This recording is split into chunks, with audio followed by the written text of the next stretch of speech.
Funding for this edition of One-on-One with Steve Adubato has been provided by the Northward Center, RWJ Barnabas Health, New Jersey Institute of Technology, NJIT makes a difference in our students' futures, TD Bank, PSE&G, committed to providing safe, reliable energy now and in the future, the Fidelco Group, and by Gibbons PC.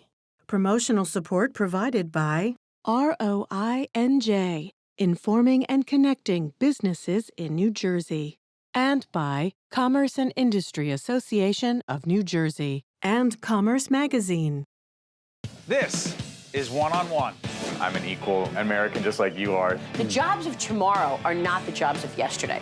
Look at this. You got this? Here it is, man. Look at that. Life without dance is boring. I don't care how good you are or how good you think you are, there is always something to learn. Do you enjoy talking politics? No. People call me because they feel nobody's paying attention. Our culture, I don't think, has ever been tested the way it's being tested right now. Such a good question. High five.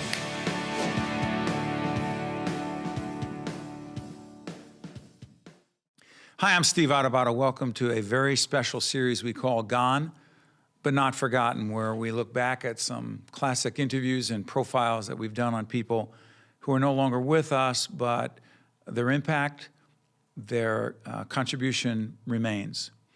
And one of those people that we look back at in this particular program is Clem Price, Dr. Clem Price, who for many years, a professor at Rutgers University in Newark, a mentor of mine, a mentor to many. Clem Price actually came to Newark, New Jersey, after the 1967 riots or rebellion, whichever term you choose to use.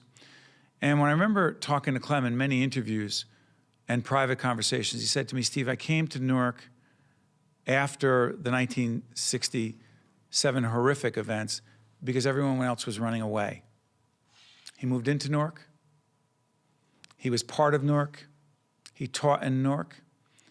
And he helped Newark grow in many positive ways before the New Jersey Performing Arts Center, before the Prudential Center, before so many positive things happened downtown. So in this particular edition of Gone But Not Forgotten, my former colleague, Joanna Gagis, who now is a terrific reporter over at NJTV News, she was with our production team at the time, and Joanna went to an event, and it was in March of 2016. It was put on by the Newark Arts Council. It had a great name. The name of the event was called If Not for Clem. It's funny. If not for Clem, Newark wouldn't be the city it is, particularly downtown. And not for Clem, so many students who went through Rutgers University in Newark would not become who they've become in their lives and make the contributions they are making. If not for Clem Price, so many people who would meet through him, all different races, ethnicities, ages, they came together through Clem. He introduced them. He actually ran an institute at Rutgers that frankly brought people together. Could you imagine how important that is today, now more than ever, bringing people together, regardless of their political affiliation, their ideology, their race, their religion, their culture? That's Clem Price. It meant a lot to me personally. He introduced me to the idea of public broadcasting and pushed me to go into it, and then mentored me along the way, but I was just one of many. So Gone But Not Forgotten. We will never forget the late, the great Dr. Clement Price.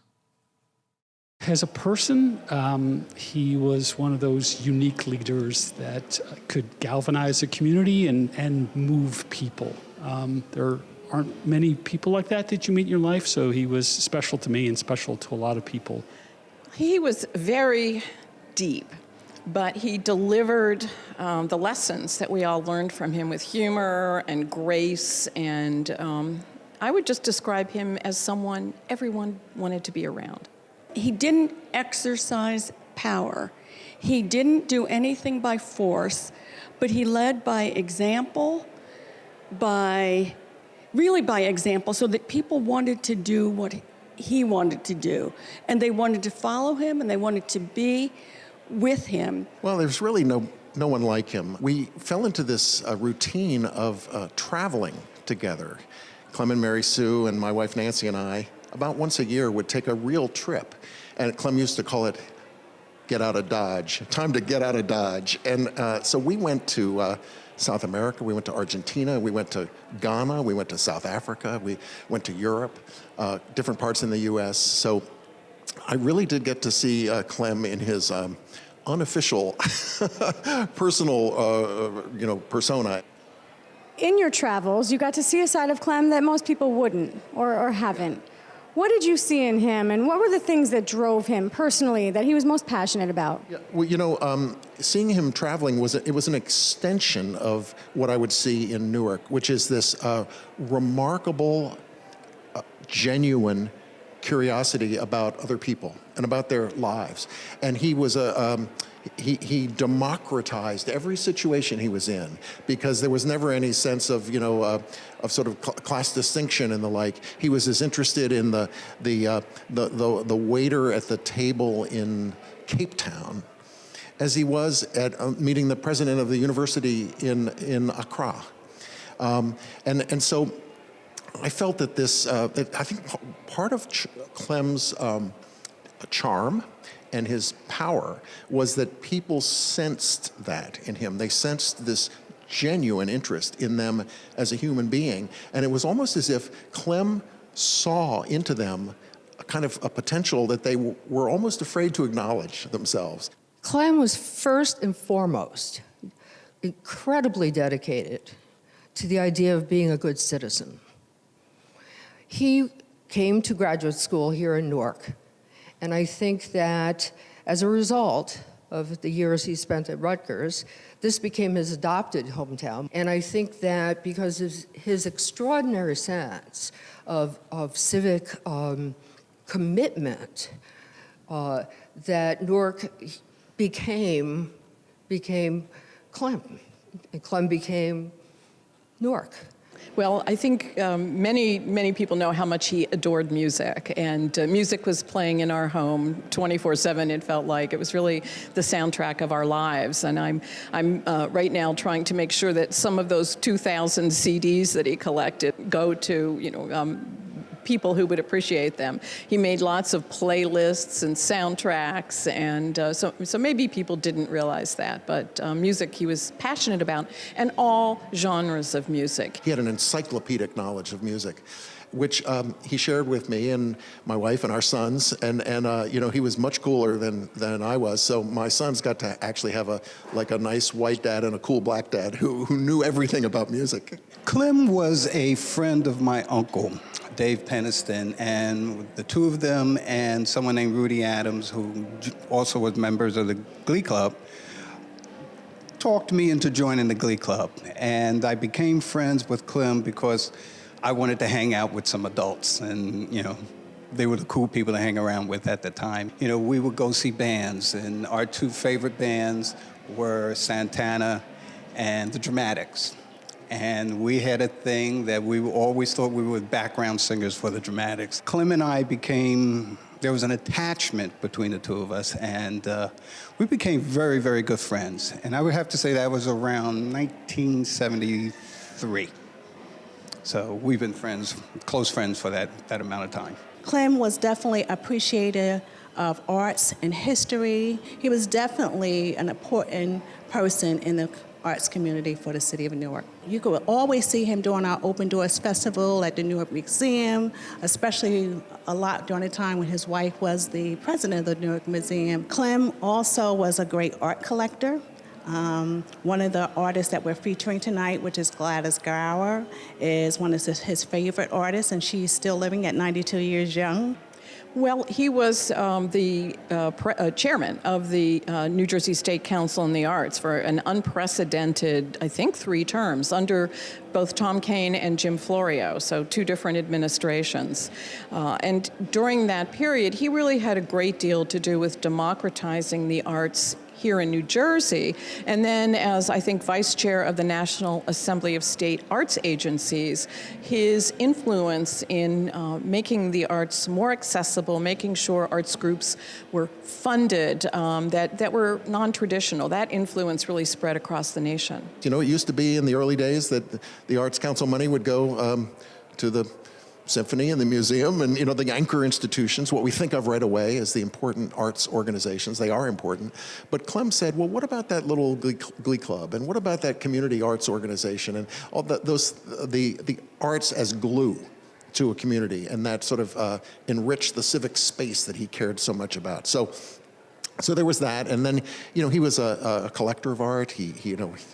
If you were a visual artist in Newark and got shown at Algira, there was a good chance Clem would buy one of your paintings. To really think about the coming together of the arts community of Newark as at the centerpiece of the resurgence and the assets of this remarkable city. He was a remarkable centerpiece for Newark. He brought everybody together across lines of difference, and the arts are exactly the platform to do that. And Clem knew that, and he just loved all that was happening in Newark, from the most neighborhood-based arts organizations to the Newark Museum, of course, and to NJPAC. He would talk about this old city. And for a historian to say something is old means it has value, and it has permanence, and it should have permanence, and something that should be cherished. So he built up the university, a vision of engagement with the history of Newark, with Newark itself, with New Jersey, grounded in a notion of civic citizenship, which that seems almost a little redundant. He was just this wonderful, young, enthusiastic historian, and he became Clem Price, one of the most extraordinary, influential public historians that this country has ever known. Many historians chronicle history and document history, but with Clem, it's as if he made it while he chronicled it. Describe what that was like from your experience watching him through that process.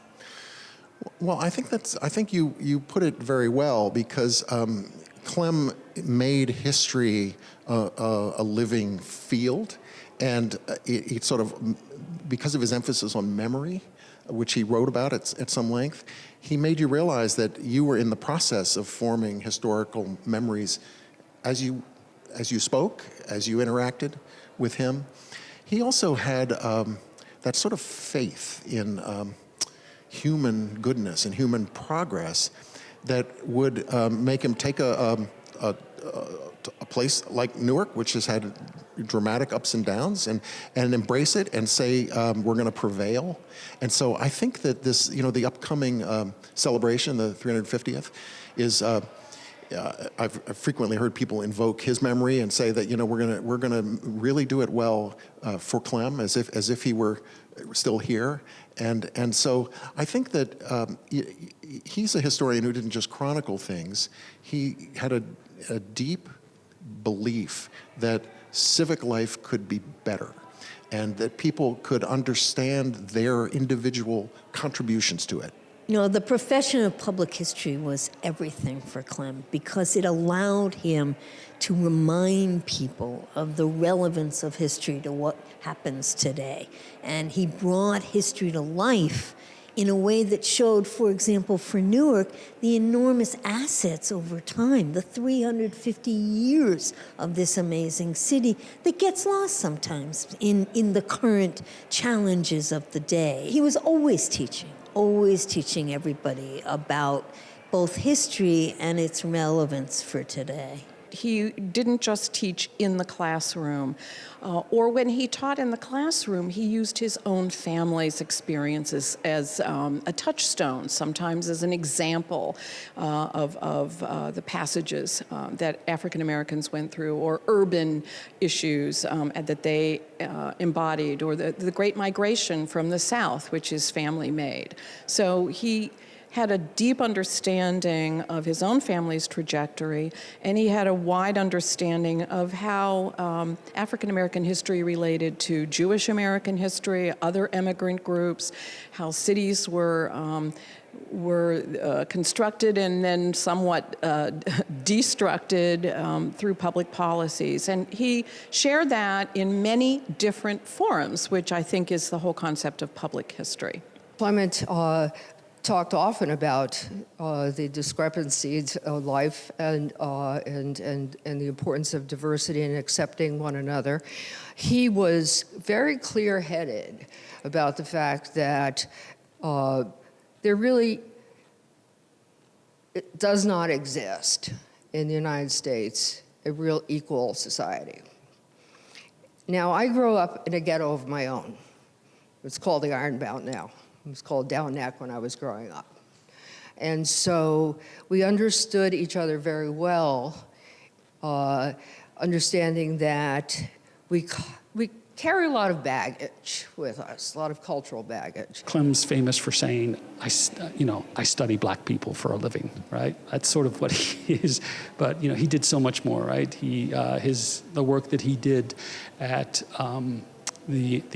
what was called the Institute for Ethnicity, Culture, and the Modern Experience. The work that he did there and the public lecture that he held. He holds a public lecture every year for over 30 years, and 700 people come and spend the day at Rutgers Newark during Black History Month exploring themes of the African American experience, right? And it was a mixed race audience, and so he advanced the understanding, discussion, and just people getting together to talk about things.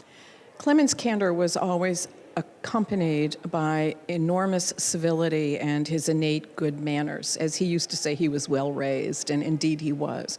So even if he was delivering a tough lesson, it was done with that grace and with a desire to bring people along, not to be overwhelmingly confrontational, but to truly help people understand inequities and opportunities at the same time.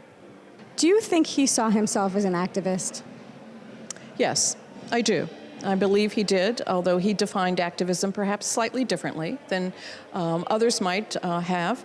There's a lot of discussion about how one pursues activism, and he pursued it in a unique way that was undergirded with incredible scholarship and knowledge, and again, grace and civility. Oh, absolutely. Clem was an activist in the deepest sense of the word activist. He activated democracy and activated people. I think he saw himself more as a humanizer. There are so many people that can make disparaging remarks because it's easy about places like Newark, right? And Clem wouldn't fight back in the way that people attacked Newark. What he would do was he would bring them in, get them on his side, talk about the history of Newark, talk about the many great things that were happening in Newark. He's legendary for doing all these great videos about Newark. So Clem, at his heart, was someone that humanized all of us. Why was he so passionate about Newark? I think Newark represented for Clem the best in America in terms of aspirations and hopes, and the honesty of the challenges to be faced. And those things coming together in a bedrock place where all the frills were gone and people were real and the buildings were real and the sense of history was real. If we couldn't make it in Newark, nothing was going to work in this country. What did mentorship mean to him for the students who he taught and for the people who he worked with? Clem was a mentor to everybody. The amazing thing about Clem is everybody thought they were his best friend and his best student and his best, most cherished colleague. Everybody thinks that. He was my friend and my buddy, and he was also my mentor, and I don't think I ever told him that, but he was the person I would call, and I'd get into, say, a political situation in the department or in some organization, call up and say, Clem, need your help. And he would say, Jan, I think what you might want to do is, never told me what to do. He was a mentor to so many people and so many young people in Newark that grew up and were successful. I think he was sort of most proud of being a mentor to young people. Oh my God. If you were walking somewhere with Clem, so you had to go to a meeting and you knew it would take 5 minutes to get there, you should count on 20, because as you were walking across campus, students would come up and say, Dr. Price, I have to tell you about something that happened. And no matter who it was, you know, a student from 20 years ago, a student from the class right now. He always had time, and he had this magnificent way of making whomever he was with feel that they were the most important person in the world. I feel lucky that I got to know Clem on a very personal level, you know. The things that we've done together through the years, you know, we were very, very good friends. Do you think you knew in the 20 years that you knew him how special he was and the impact he was having? Everybody knew, you know, the minute you met Clem that he was special. I learned a lot from him, a lot. The fact that he and I were friends, the fact that we sort of traveled around together in the state. I met more people more quickly than I ever would have on my own. A certain credibility that came from being a friend of Clem's. I've actually realized since he's been gone how much a part of my life he was, because there's not a day that goes by when I don't want to pick up the phone, and I still know Clem. I didn't have him on speed dial because I just knew his number, and I just want to call him and say, hey, Clem, what is this about? And I know he would have said something. For example, if someone was crazy, he had a way of saying someone's crazy. He'd said, Jan, there's only one explanation, crack cocaine. And he had this way of explaining or understanding something and making it okay. We were friends for 30 years. I loved his absolutely irreverent sense of humor, his extraordinary ability to imitate people, which always brought me to my knees in laughter. For me, it's been a sort of a joyous experience because you know, the pain of his loss ebbs. It's been a year and a half, and you know, we've sort of accepted the world without him, and it's almost now allowed us to sort of embrace our memory of the world with him. Sheila, tell us about tonight's event, If Not for Clem. If Not for Clem, it's an opportunity to honor Dr. Price's legacy. Every year, the Newark Arts Council has a fundraiser to support Art Start, Open Doors, and arts initiatives in the city of Newark. This year, we wanted to honor Dr. Price for all the wonderful work that he's done in the city. If not for Clem, we would not have had the literacy campaign that goes on in the city every year during Black History Month. And I think the title of tonight's event, If Not for Clem, is kind of a brilliant selection because there were so many things that he did in Newark and he did them so easily and no one else could have gotten them done. Oh my. If not for Clem, I would have had a adult life without one of the most remarkable friends anyone's ever had. And my sons, who are now in their 30s, wouldn't have had a brave example of sort of reaching out, seeing the world from different perspectives, being fearless. So I feel he's had a remarkable effect on my family. It's funny you say, if not for Clem. When I found out that the Glee Club was singing on this program that was called If Not for Clem, one of the things Clem and I did through the years, we made tapes for each other. And there was a song that I think he entitled the tape, and it was called If Not For You. And ever since I saw the title, If Not For Clem, I've been singing that song for the past 2 weeks. And it's just brought great joy because he was a very important person in my life. If not for Clem, I don't think Newark would be what it is today. I think he helped the city understand itself. I think he helped New Jersey understand the role of cities within this complicated, quite urbanized state. And I think Newark at large is healthier, and New Jersey is healthier. And I think many sectors of our national discussion are more generous because of Clement. If not for Clem, where would we be? What kind of world would we be? We'd be paying attention to the wrong things. What Clem did was pay attention to the right things and teach us how to do that. They used to teach this poem by Rumi, the Sufi poet of the 13th century. And It goes something like this. I didn't get a chance to look it up. Beyond ideas of wrongfulness and rightfulness, there's a field. I'll meet you there. That was my Clem. And if not for him, I would not understand what that really meant. I wouldn't be here. We wouldn't be here. You know, none of us would be. And none of us who've ever met him would be who we are. And he led by example, and he urged us, and he created events and structures where we could come together and try to be our best selves. I feel like, in some ways, that's the bottom line, is that he, in so many ways, urged us to be our best selves.